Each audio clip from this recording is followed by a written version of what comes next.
Hi, everybody. I'm Jenny from Fargo Monthly, and I'm super excited to be here today with the owner of WeFest, Matt Mithun. How are you doing, Matt?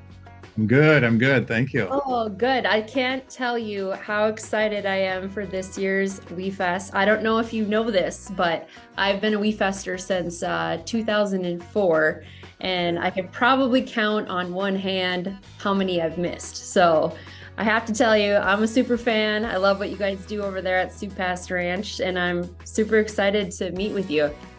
Yeah, likewise. Thank you. Yeah, well, I just have a few questions for you. So I know WeFest is turning 40 this year. Can you tell me a little bit of how it got started?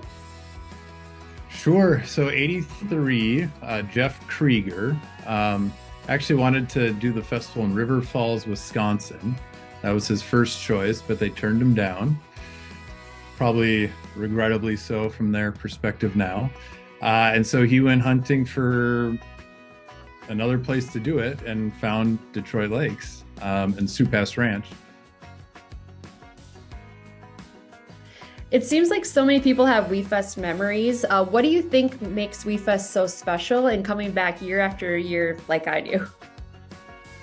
Well, I think it's a vacation for a lot of people, an annual summer vacation, and they come in a week before.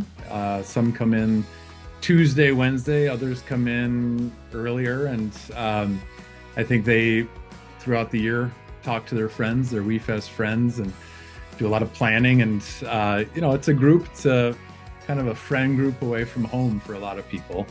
And I think the ranch also is part of the intrigue. I think for those who haven't been there before and have heard stories about the camping, Pass Ranch, it's 500 plus acres of water and forest and, all this different landscape. And so I think that's a big part of it. I think people really they love just the camping element. And then the music is obviously a big bonus. Yeah, for sure. It's funny that you say people come on Tuesday. I have one friend who is still the pioneer, and he'll go Tuesday just to snag our spot at the campground for everybody else to arrive on Wednesday. So yeah, I can totally relate to that. Over the years, I'm sure there's been a lot of changes to Pass Ranch. Can you talk about some of the enhancements that have happened over the years? Sure. So a couple big ones recently, the pit we introduced last year, which is a sunk down area right in front of the stage where people can stand. So high energy area, and it's sunk down enough that the people directly behind them in the platinum and the premium gold seats can see right over them.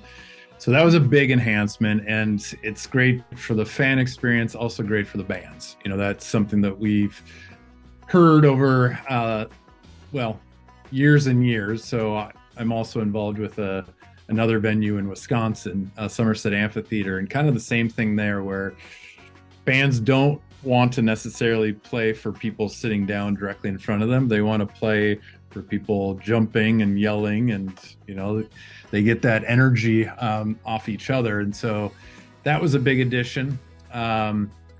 Another one was the stage itself. So we poured a brand new stage. So the roof structure has been there for years, but used to be a stage that we would go over with wood. And once the wood got old, you'd strip it off, put some new wood, and it was a lot of maintenance. So we just poured a concrete permanent stage, which is great. The ranch house, some big improvements to the ranch house, the big red building in the back of the bowl, including the deck, a nice new deck there. Campgrounds, we've done a lot of work, some more electric sites. Thinking about the 40-year history that you have, there has to be a big impact that you've made in the Detroit Lakes area. Do you have any examples or any success stories of how WeFest has really helped Detroit Lakes as a city? Sure. I mean, the economic impact is an obvious one.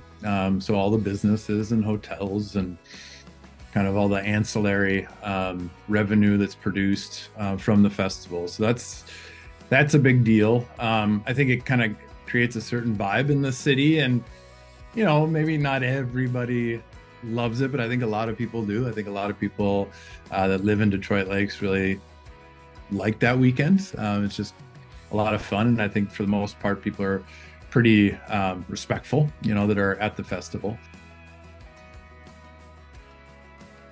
So WeFest is known for delivering big lineups.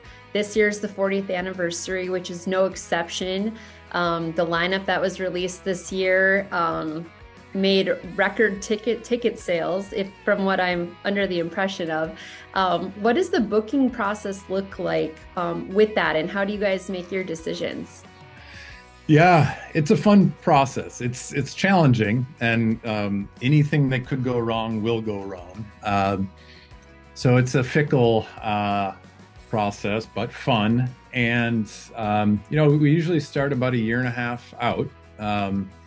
You start with the headliners and go down from there. And it's just, if you're a music lover and really study it and follow it, it's fun to watch these musicians and kind of look at their trajectory and try to anticipate where they're going to be in a year or a year and a half, and then take all the different acts and see how they're going to complement each other. And so for any given day, what's that lineup look like, and how do they play off of each other? So yeah, it's a fun process. Another thing I'm excited about with the country club is the musicians. So we've added more musicians and some pretty strong acts this year. And so it'll just be a fun spot for people in GA to be able to hang out. They don't have to walk all the way back to their campsites. They can catch some shade and relax a little bit. So it should be a fun area. Yeah. I will say, as somebody who's usually wears cowboy boots only one day at WeFest because my feet can't handle it, that's probably the main reason I'm super excited about the country club, is that right up in between shows I can just walk a few steps and have a private bar with drink specials and catch more live music. So I'm super excited for my membership, and I know I can tell everybody else out there, you will not want to miss out on that, because I heard that the memberships are going super fast. So don't wait, because they're not going to be around much longer. Yeah. Yeah, so I mean, you have a lot on your plate. There's a lot that goes into this festival. What are some things that keep you up at night? Maybe wardrobe changes, learning all the songs. I'm sure that's the least of your worries, right? Yeah, nobody's looking at me. They don't care what I wear.